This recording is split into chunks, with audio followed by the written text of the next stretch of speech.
हमसे ज्यादा कोई नहीं जानता। सम्मानीय सदस्य सभी पधारे हैं, तो मैं इन सभी से निवेदन करूंगा कि सामूहिक रूप से और झंडारोहण करें। आप सभी खड़े हो जाए।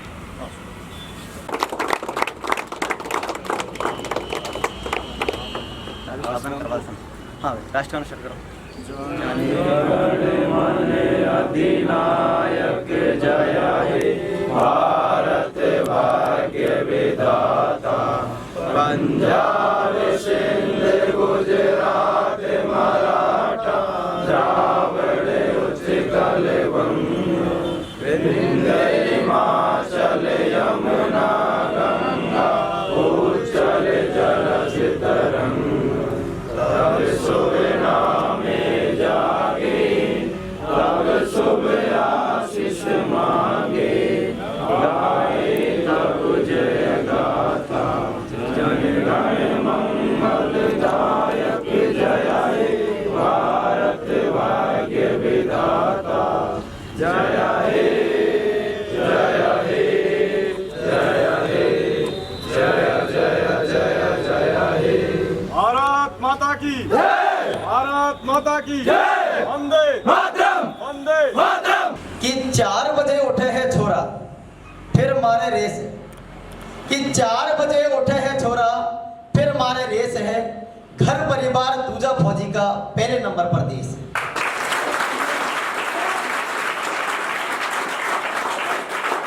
मैं बस इतना कहना चाहूँगा कि आप सब लोग फौज की तैयारी कर रहे हैं, मन में देशभक्ति का भावना, देशभक्ति का जज्बा आप सब में होगा, मैं ऐसी आशा करता हूँ। लेकिन एक बात आप मान के चलें और अपने आप में डालें और इस चीज़ का चिंतन करें कि अब हमारा जो देश है, भारत देश, उसकी मूल स्वरूप की भावना क्या होनी चाहिए। वो हमें पहले उस चीज़ को समझना चाहिए कि हमारे भारत देश की जो हम कल्पना करते हैं, उस भारत देश की मूल स्वरूप की क्या होना चाहिए।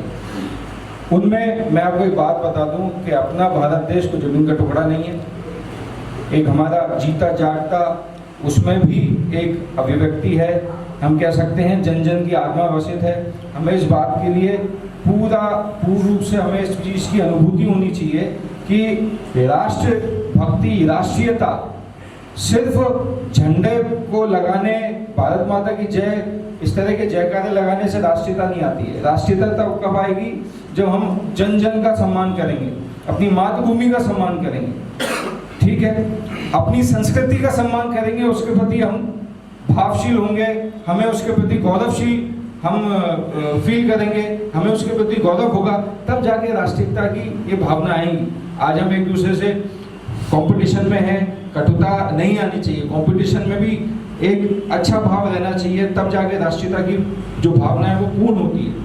एक पूरा देश एक तरह से एक राष्ट्र पुरुष है जो जिसमें कश्मीर जिसका मस्तिष्क है और कन्याकुमारी उसके पैर है।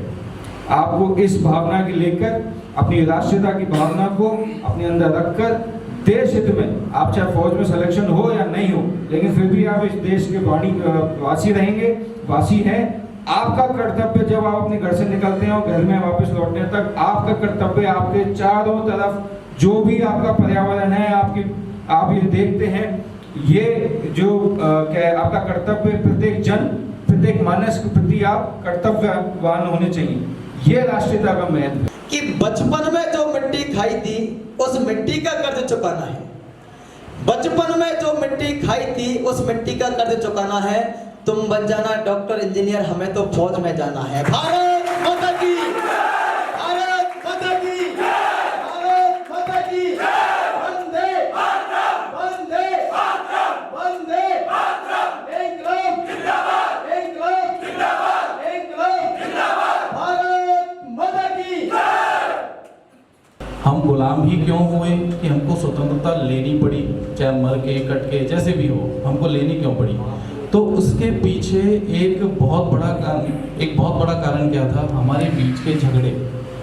2 लोग हैं, एक घर में 2 भाई हैं, एक माँ के 2 बेटे हैं, फिर भी वो झगड़ रहे हैं, ठीक है।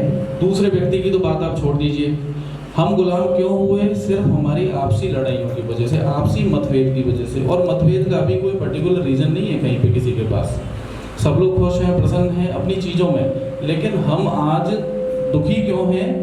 दूसरे की खुशी से दुखी हैं। दूसरा क्यों प्रसन्न है, दूसरा क्यों भरपेट रोटी खा रहा है, हम इससे ज़्यादा परेशान हैं। तो सबसे इम्पोर्टेंट चीज़ ये है कि हम वापस से गुलामी वाली स्थिति में नहीं जाएं। उसके लिए हमें क्या करना पड़ेगा? सबसे ज़्यादा ज़रूरी क्या है? आपस में एक दूसरे के साथ मिल करके अच्छा व्यवहार करना, ये सबसे ज़्यादा इम्पोर्टेंट चीज़ है। क्योंकि सब एक साथ रहेंगे तो कोई हमें गुलाम कर नहीं पाएगा, अदरवाइज हम वापस गुलामी की रास्ते पे चलते जा रहे हैं। गुलामी दो तरह की होती है, एक शारीरिक और एक मानसिक, फिजिकल और मेंटल। फिजिकल जो हमारी गुलामी थी उसको हमने आज़ाद करा लिया आज से 75 साल पहले, लेकिन अब हम जिस रास्ते पे जा रहे हैं वो है मानसिक गुलामी। हमारे आपके परिवार में बच्चे होते हैं, हम ये चाहते हैं कि हमारा बच्चा इंग्लिश मीडियम स्कूल में जाए, इंग्लिश मीडियम स्कूल में पढ़े। इवन गवर्नमेंट भी यही चाहती है, क्यों बल्लू जी? हाँ, गवर्नमेंट ने भी इंग्लिश मीडियम स्कूल खोल रखे हैं। हमारी हिंदी के अंदर क्या तकलीफ है आपको? हिंदी मीडियम स्कूल्स की क्यों नहीं इतनी कदर है, क्यों नहीं उसकी इतनी वैल्यू है? ये सब हमारी मानसिकता है। हम खुद सोचते हैं आज मेरा बच्चा है, मैं सोचूंगा इंग्लिश मीडियम में जाए, तो गवर्नमेंट भी उसी डायरेक्शन में जाएगी कि जो आम लोग चाहते हैं उसी डायरेक्शन में जाएगी। हम इंग्लिश मीडियम स्कूल के लिए पैसे ज़्यादा देते हैं, हम इंग्लिश बोलने में अपनी बहुत शान समझते हैं। क्यों? ऐसा क्यों? क्योंकि हम मानसिकता हमारी गुलामी वाली चल रही है। तो सबसे पहले हमको उस मानसिकता से बाहर निकलना है। तीसरी इंपॉर्टेंट चीज़ मैं आपको जो बोलना चाहूँगा, आप सब लोग कंपटीशन की तैयारी कर रहे हैं, कंपटीशन में आपको आगे जाना है, सेना में, आर्मी में या असम राइफल जैसे बताया मुझे भल्लू जी ने, और भी कई जगह पर आपको जाना है। तो आपस में एक दूसरे के साथ में हेल्दी कंपटीशन, एक बहुत अच्छा व्यवहारिक कंपटीशन रखें जिसके अंदर एक दूसरे के साथ कटुता नहीं होनी चाहिए, या ऐसा नहीं होना चाहिए कि उसको नीचे करके मुझे ऊपर बढ़ना है, ऐसा नहीं होना चाहिए।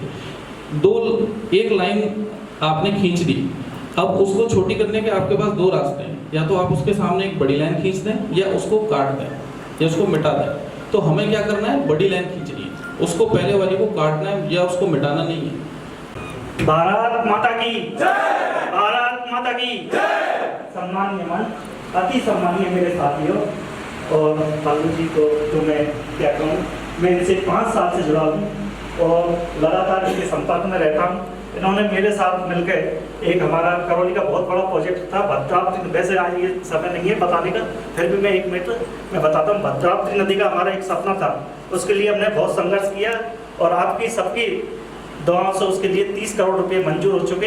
एक बहुत बड़ा हमारा ये भल्लू जी के भारत माता की वंदे वंदे। परम आदरणीय मंच एवं सम्मानित मेरे भाइयों, जो आप जिस स्टेज पर आप चल रहे हो, इस स्टेज पर हम भी चले हैं, गरीब परिवार से निकले हैं। बड़े भाई को धन्यवाद देना चाहूँगा कि इतना बड़ा मिशन लेकर के चल रहे हैं कि राष्ट्र निर्माण में आप जैसे भाइयों को तैयार करके और सीमा की रक्षा के लिए भेज रहे हैं। आपको पता है आज़ादी का 75वां अमृत महोत्सव मन रहा है, चारों तरफ खुशी का माहौल है, देख रहे होंगे आप। पहले ऐसा माहौल कभी नहीं था। ये जो माहौल क्रिएट हुआ है 5, 7, 10 साल में ही हुआ है ऐसा माहौल। मैं आपसे कहना चाहूँगा, जीवन में एक मिशन बना लो, सुबह जगते ही मिशन बना लो कि हम किस काम के लिए यहाँ आए हैं। आप 2 रास्ते होते हैं युवावस्था में, एक भटकने वाला रास्ता और एक मिशन। आप जीवन में मिशन बना लो, अपने घर बार को छोड़ के आए हो, कुछ पाने के लिए आए हो, नौकरी लगे नहीं लगे ये कोई जरूरी नहीं है। मिशन एक होना चाहिए, राष्ट्र निर्माण। राष्ट्र निर्माण में लगे रहो। अब अभी 1, 1.5, 2 महीने पहले अग्निवीर का वो हुआ था मसला, उसमें ट्रेनें जलाई, ये किया वो किया, सब कुछ गलत था।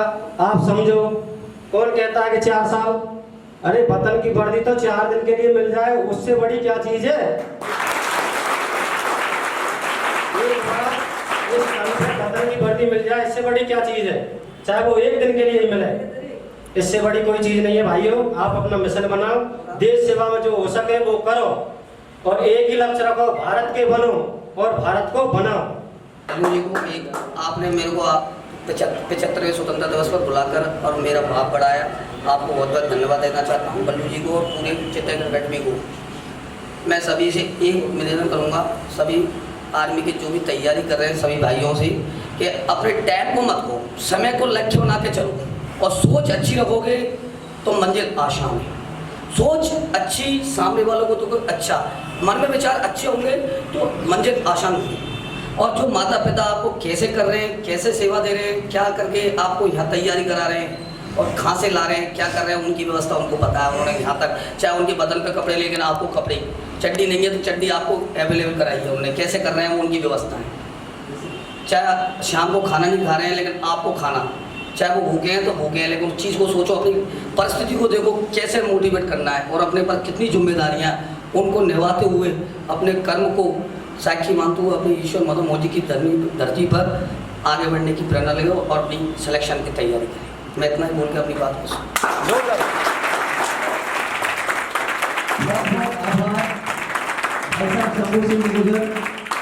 जो आपने जो घर की परिस्थितियां हैं, जो रियल में लड़के की स्थिति क्या होती है, घर वालों की स्थिति क्या होती है, उससे आपको अवगत कराया है। अभी आपकी जिम्मेदारी बनती है कि आप इनकी बातों पर ध्यान दें।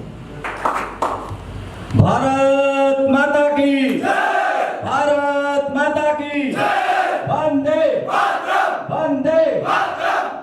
बहुत बहुत धन्यवाद। आज का ये दिन बहुत ही ज्यादा ऐतिहासिक संपूर्ण देशवासियों के लिए है, क्योंकि आज ही के दिन हम लोगों को आजादी 200 साल की कड़ी मेहनत, लाखों करोड़ों बलिदान के बाद हमें आज के दिन आजादी मिली थी। तो प्रत्येक देशवासी के लिए आज का दिन बहुत ही ज्यादा महत्वपूर्ण है। जो हमारी जान के दुश्मन होते हैं उन्हें हम जान कहते हैं, जो हमारी जान के दुश्मन होते हैं उन्हें हम जान कहते हैं, और मोहब्बत की इस मिट्टी को हम हिंदुस्तान कहते हैं।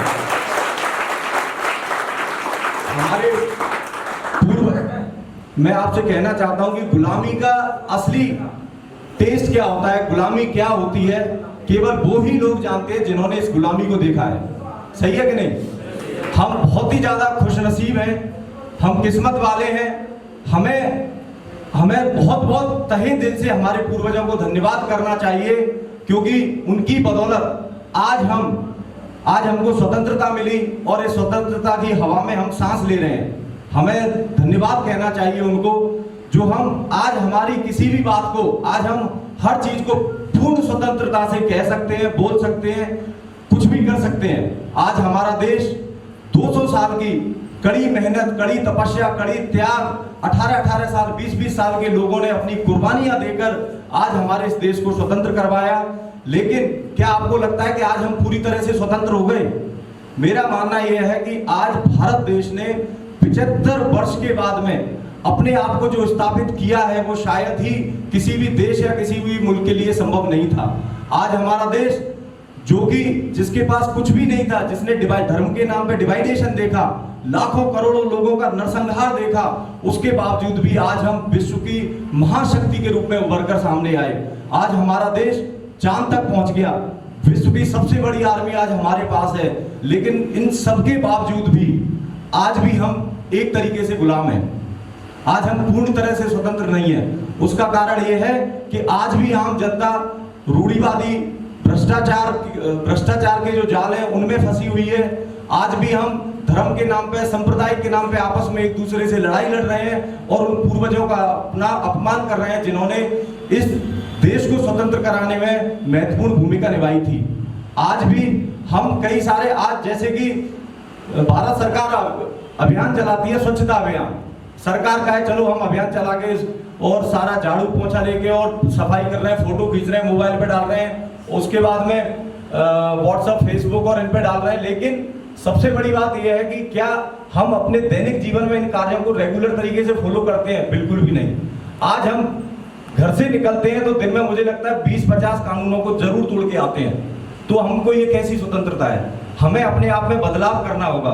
एक राष्ट्र, आज हमारा देश आपसे बलिदान नहीं मांगता है। आज अपना देश ये नहीं कहता है कि तुम फांसी पे चढ़ जाओ तब तुम देशभक्त हो। अगर आप एक अच्छे नागरिक बन के, एक सभ्य नागरिक बन के आज अपने कार्य को अगर आप पूर्ण लगन, पूर्ण ईमानदारी और कठिन परिश्रम के साथ आप काम करते हो तो आपसे बड़ा राष्ट्रभक्त कोई भी नहीं है। आज हम इस आजादी के पावन पर्व पर हम प्रण लें, हम शपथ लें कि हम एक अच्छे नागरिक बनकर उभरेंगे। जरूरी नहीं है कि आप आपकी सरकारी नौकरी लगे, प्राइवेट नौकरी लगे या कहीं भी आप जाओ, इसका मतलब ये नहीं कि आप अपने देश के लिए कुछ कंट्रीब्यूट नहीं कर रहे हो। मैं कह रहा हूं आप एक बार अच्छे नागरिक बन के देखो, ये देश हमारा फिर से एक बार विश्व गुरु बनेगा। जो रूढ़िवादी, आप युवा हो, आज हमारे समाज में, हमारे देश में बहुत ज्यादा रूढ़िवादी फैला हुआ है, बहुत ज्यादा, चाहे दहेज प्रथा हो, चाहे मृत्यु भोज हो, चाहे बाल श्रम हो, ऐसे कई सारी चीजें हैं जिससे आज देश हमारा और ऊपर ऊंचाइयों पे पहुंचने की बजाय और नीचे गिरता हुआ जा रहा है। तो आज हम प्रण लें, आज इस देश के जिम्मेदार युवा होने के नाते हम प्रण लें, आजादी के इस पावन पर्व पे हम प्रण लें कि हम एक अच्छे नागरिक बनकर इस देश के जो भी संवैधानिक जो हमारे कर्तव्य हैं उनको हम अपनी पूरी ईमानदारी और पूरी दमखम से निभाएंगे और इस देश को विश्व गुरु बनाने में हम मदद करेंगे, आगे बढ़ाएंगे। आज आप प्रतिज्ञा लेते हो इस बात की? बिल्कुल।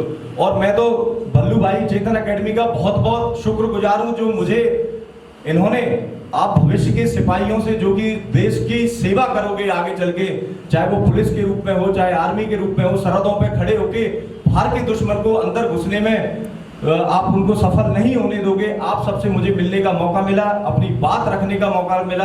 मैं आज लगभग 40 से 45 देशों की यात्रा कर चुका हूं, लेकिन जब भी हमारे देश के बारे में कुछ नेगेटिविटी, अगर हम टेक्नोलॉजी की बात करते हैं तो नो डाउट आज हम विश्व को लगभग 180 देशों को आज हम सॉफ्टवेयर एक्सपोर्ट कर रहे हैं। ये हमारे देश की ताकत है। लेकिन उसी समय पे जब मैं सुनता हूं कि आज हमारे देश में यहाँ दंगे हो गए, वहां दंगे हो गए, विदेश में बैठा हुआ, तो लेकिन मेरा दिल अंदर से रोने लग जाता है कि हो क्या रहा है मेरे देश के अंदर। तो आज हम प्रण लें कि हम सारे भाईचारे के साथ अच्छे तरीके से हिल मिल के और इस देश को विश्व गुरु बनाने में हम मदद करेंगे। आने वाले 20 साल 25 साल हमारी जो जनरेशन है वो इस देश की पूर्ण आजादी को एंजॉय करे और उस बोले कि हमारे जो पूर्वज थे हमारे लिए कुछ बेहतर करके गए। इतना कह के मैं उन देशद्रोहियों से भी कहना चाहता हूं जो हमारे देश के अंदर हैं और देश के बाहर हैं, उनसे मैं कहना चाहता हूं कि अगर तुम परिंदा हो तो ये आसमान तुम्हारा है, अगर तुम दरिंदे हो तो ये शमशान तुम्हारा है। भाईचारे से रहना है तो रहो इस देश की मिट्टी पे, वरना ये कब्र भी तुम्हारी और ये कब्रिस्तान भी तुम्हारा है। भारत माता की वंदे वंदे वंदे।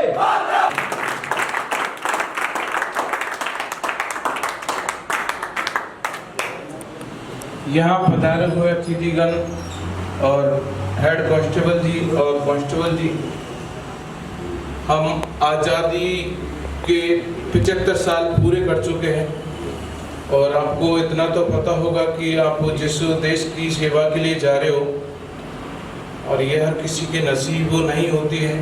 भगवान कहीं ना कहीं कोई न कोई कमी छोड़ देता है। चाहता तो प्रत्येक इंसान है कि मैं देश की सेवा करूं, जैसे पुलिस फोर्स हुई, आर्मी फोर्स हुई, हर किसी की किस्मत में नहीं होती है। जिसकी किस्मत में होती है बहुत कठिन संघर्ष करना पड़ता है। उधर देश की बॉर्डर पर आर्मी और देश के अंदर हमारे पुलिस के जवान दिन रात देश की सेवा करते हैं और मेरे अंदर देश के दोनों ही आर्मी और पुलिस के लिए कूट कूट के हर हमेशा सम्मान भरा रहता है, क्योंकि मेरा भी एक सपना था कि मैं देश के लिए जाऊं, फौजी बनूं, लेकिन किस्मत ने साथ नहीं दिया। कलर पॉइंट ने मेरा रख दिया। 3 बार फिजिकल और टेस्ट फिट होने के बाद में भी मेडिकल में मुझे मात खानी पड़ी। उसके बाद में मैंने टीचिंग लाइन की ओर मोड़ किया। फिर भी अभी भी मेरे अंदर जो जुनून है देश के लिए, कभी भी लाइफ में कभी जरूरत पड़े अपने देश के लिए प्राण न्यौछावर करने के लिए, तो मैं 1 सेकंड भी कभी भी बिना टाइम गवाए तैयार खड़ा रहता हूँ, चाहे कोई भी।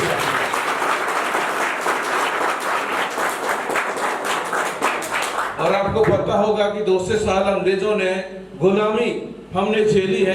प्लासी का युद्ध 1757 ईस्वी के बाद में उन्होंने एक राजनीतिक सत्ता स्थापित की थी। 64 में जैसे ये बक्सर का युद्ध हुआ, पूरे हिंदुस्तान पे उन्होंने क्या कर ली भाई, अपनी खुद की राजनीतिक स्थापित करने के साथ साथ पूरे हिंदुस्तान के वो बादशाह बन गए और खुद का कानून चलाने लग गए। जो भी कानून वो बनाते थे हमको मानना पड़ता था। हिंदुस्तान के सबसे पहले जिन वीरों ने हमारे हिंदुस्तान आजाद कराने के लिए अपने प्राण न्यौछावर किए, सबसे पहले उनके लिए एक बार भारत माता की, भारत माता की, भारत माता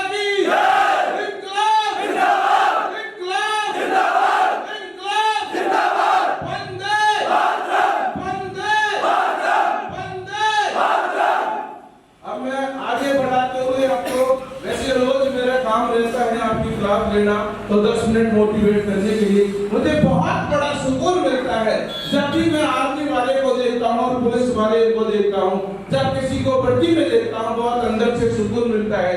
ये मेरे नसीब में तो नहीं थी, पर ये बहुत बड़े किस्मत वाले हैं कि अपने देश की सेवा के लिए 24 घंटा खड़े रहते हैं। पुलिस वाले भी 24 घंटे खड़े रहते हैं और आर्मी वाले भी 24 घंटा खड़े रहते हैं। जिनकी बदौलत हम चैन की नींद सोते हैं, वो वतन के लिए दिन रात जगते हैं। बहुत बढ़िया बात है और आपसे इतनी उम्मीद जरूर है, रोज उम्मीद रखते हैं और दिन प्रतिदिन आपके जैसे कितने भाई नौजवान जो देश की सेवा के लिए तैयारी कर रहे हैं। फौजी के लिए 3:30-4 बजे ग्राउंड में होता है और एक राजनीति करने वाले का जो सुबह 8-9 बजे जगते हैं और वो बोल देते हैं इसके लिए क्या करते हैं, एक बार जाके देखो तो देख ग्राउंड में दौड़ क्या होती है, फौजी होता क्या है, तब पता चलेगा। भगत सिंह ने फांसी पर लटकते समय एक बात बोली थी, मेरी माँ को मेरी डेड बॉडी पे मत बुलाना, क्योंकि मेरी माँ रोगी तो मेरी आत्मा रोएगी और मेरी आत्मा रोएगी तो पूरा हिंदुस्तान रोएगा और मेरी माँ को मैं कभी रोता हुआ नहीं देख सकता। बस इतना है। देश के लिए जो भी आपने टारगेट रखा है, इससे बेहतरीन टारगेट कोई हो ही नहीं सकता। सेवा और क्षेत्रों में भी की जाती है, IAS, IPS, RAS, teaching line उनमें भी की जाती है, लेकिन जो पेंट लाइन जो सेवा करती है उससे बढ़कर कोई सेवा नहीं की जाती है। सबसे भ्रष्ट लाइन होती है राजनीति, लेकिन बढ़ती लाइन में कोई भ्रष्टाचार नहीं होता है, क्योंकि इसमें दोस्तों भ्रष्टाचार का तो शब्द ही नहीं है कहीं डिक्शनरी में। बस वो निस्वार्थ होकर सेवा करते हैं। क्या इनके परिवार नहीं होता है? सबके परिवार रहता है। पुलिस वाले कभी 15 अगस्त को, रक्षाबंधन को, दीपावली, होली को आर्मी वाले छुट्टी नहीं बनाते हैं, क्योंकि देश के लिए अपनी खुशियां नौछावर करते हैं। क्या पैसे कमाने और लोग नहीं जानते हैं, और लोग भी कमाते हैं, ये अपना परिवार नहीं जानते हैं। सबके पास अपना परिवार है, बस क्या कि देश की खुशी बनी रहे, देश अपना बुलंदी पड़ जाए। हमारा देश पहले भी सोने की चिड़िया था, आज भी है और आगे भी रहेगा। हमारा देश इतनी बुलंदी पड़ जाएगा कि दुनिया देखेगी कि हिंदुस्तान है क्या चीज। पहले भी दुनिया हमारे देश का गुणगान करती थी, आज भी करती है, आगे भी करती रहेगी। बस कुछ कमीनों की बदौलत हमें गुलामी करनी पड़ी, कुछ राजाओं की बदौलत हमें गुलामी करनी पड़ी। अभी श्रीमान जी सर ने बोला था कि दो भाइयों के बीच झगड़ा होता है, तीसरा फायदा उठा जाता है, वही रीजन रहा था। दो राजाओं के बीच झगड़ा हुआ, तीसरे को निमंत्रण दे दिया, वेलकम टू इंडिया। कालीकट बंदरगाह पे वास्को डी गामा आया और जम्मू एंड राजा माला पहनाता है, स्वागत करता है, आइए मेरे देश को लूटिए। ये हमको नहीं होने देना है। अब तो खैर सपने देखना बंद कर दिए। चीन जैसा देश है, हमसे जनसंख्या में आगे है और विकास में भी बहुत सारा आगे चल रहा है, लेकिन वो आंख उठा नहीं सकता, क्योंकि उसको अच्छी तरीका से पता है कि भारत की फौज की क्या ताकत है। 1962 वाला भारत नहीं है, ये 2022 वाला भारत है। इसमें सोच सकता है मगर करने की हिम्मत नहीं रखता है, क्योंकि हमारे भारतीय जवान -37 डिग्री, बर्फीली चोटी, गर्मी, सर्दी, कुछ भी हो, हर हमेशा देश के लिए तैयार खड़े रहते हैं। तो दोस्तों, आप जिस लाइन में जा रहे हो, एक प्रण लीजिए। मैं हर रोज बोलता हूँ, अपना गोल टारगेट कीजिए। कर्म ही प्रधान है, मानवता सबसे बड़ा धर्म है।